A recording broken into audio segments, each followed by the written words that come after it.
Dream a little dream of me.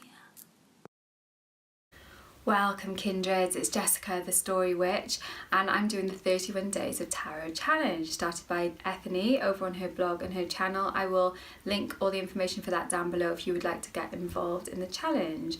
Today I'm going to cover a few of the prompts. I'm going to do number 19, which is share which tarot deck out there gives you the Heebie Jeebies. Number 22, the card that was hardest for me to get when I was first learning the tarot and how I feel about that card now.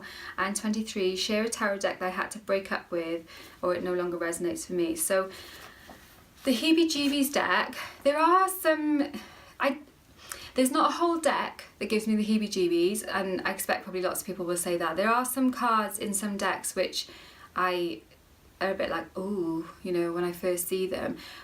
But I think usually that's because I don't fully understand the symbolism and things behind it, maybe, or maybe I do. I'm kind of viscerally connecting with the symbolism, and that is making me, because, you know, it's not for all cards to make you feel, hey, you know, sweetness, light and everything, because that's not what tarot is about. It's about everything, you know, it's about the light and the shadows. So it's not, it's okay for cards to give you the heebie-jeebies, it's okay for decks to give me the heebie-jeebies, and that wouldn't preclude me from using that deck necessarily. Like I've said in the other videos, I'm not a massive deck collector. I haven't got very many decks. I don't see, I just don't feel, because it takes me so long to make that decision to purchase a deck, which I know I've talked about before, I don't, I like to really sort of tune in with the energy of certain decks, and if I don't use them then I move them on. So I don't have any decks myself that give me the heebie-jeebies, because those were ones that wouldn't have made it into my kind of thinking about, dither about for 2 years before I even buy a list anyway. So yeah, I'm interested to see what other people's answers to this prompt is, because I'm sure there are decks out there that are really probably, I know there are some quite gruesome decks out there, and if there's ones which are kind of like photorealistic and also gruesome, then I struggle with that. I've got to be really careful with what I see, because I do, things print on me quite strongly, so I've got to really monitor my film viewing and art viewing sometimes as well, which because I just know I'm going to carry that stuff with me for such a long time, so I can't watch horror films and things like that. So I have to like wrap myself in cotton wool a little bit, but I've learned that that's the best way for me to kind of protect my energy and to keep my psyche on a fairly even keel, you know. So yeah, those decks that are heebie-jeebie decks aren't ones that have even come on my radar, because I'm protecting myself. But yeah, I'm interested to know what other people's are, and I hope people aren't going to share loads of really scary pictures. I know some people really love the kind of gruesome decks and stuff and really connect with that energy, and that's really awesome as well. So I love how everybody does this so differently, and yeah, there's just that is such a cool thing. So the card that was hardest for me to get, now there are a few cards that don't immediately like make sense to me, and I think sometimes that's because some of the books, especially like kind of the older tarot books and stuff, are a little bit like, right, this card means this card means this, and it doesn't allow it necessarily like open for your own interpretation of those cards, which is not so much happening now. The books and things I've seen coming out in the last sort of 5 to 10 years have been much more about you tuning in with the card yourself and figuring out your own connection with the energy of those cards. So yeah, what I struggled with, the main card that I struggled with, the answer to this prompt is the Four of Pentacles. And the reason I struggled with that card is because I don't find that holding on to, I don't think holding on to your abundance is necessarily a bad thing. I like to hold on to my abundance.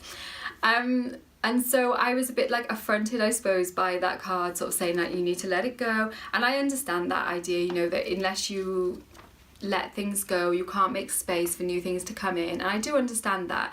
But I found that kind of negative reading of that card generally a bit, it grated on me a little bit. And that card is now one that I like to see before I buy a deck. I need to make sure that that card is not going to be like really a negative card. I want it to be one that could mean both, which like all the cards should have more, well, not just both, not binary, you know, but tarot's not about binary for me anyway.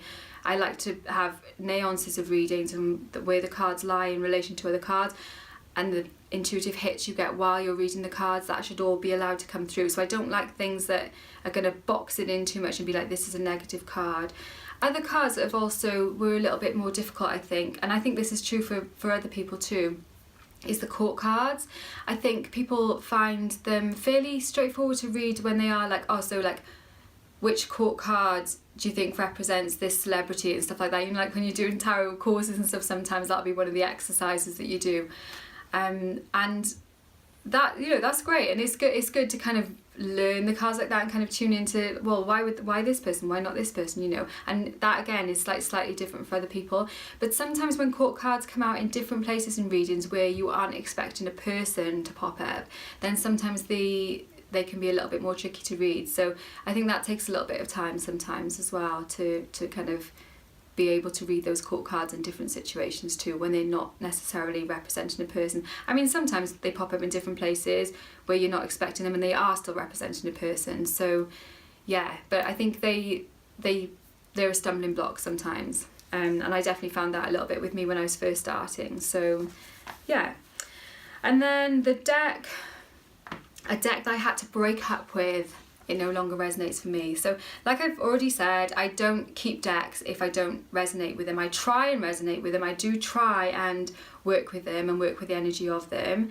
But if it's clearly not working, then I move those decks on. And I've done that with a few decks, but they have not been, it's just been like, oh, this doesn't work for me, and that's fine. The one deck that I bought and I was expecting to really connect with it, and then I didn't, or I wanted to connect with it and then I didn't, was a Thoth deck. I bought that a few years ago when somebody was like, oh, light workers can't work with Thoth decks, it's they're for proper magicians. And I was like, fuck you, I'm totally gonna get one, I'm totally gonna work with it. And I did get one and I worked with it, and I think maybe I know there are like slightly different versions and stuff like that, and I think perhaps, I'm not ruling out Thoth decks in general, but for me, I do have quite ambivalent feelings towards Aleister Crowley and Crowley in general, but yeah, that deck, there was just something about it that did, I suppose, in a way, I guess, maybe it gave me the heebie-jeebies. There was something about that deck, I felt like it was almost controlling me and making me say, like stuff would come out of me, which it does in readings anyway, doesn't it? Like things, you say things that you didn't necessarily know you knew, obviously, that, I mean, that's part of doing a reading.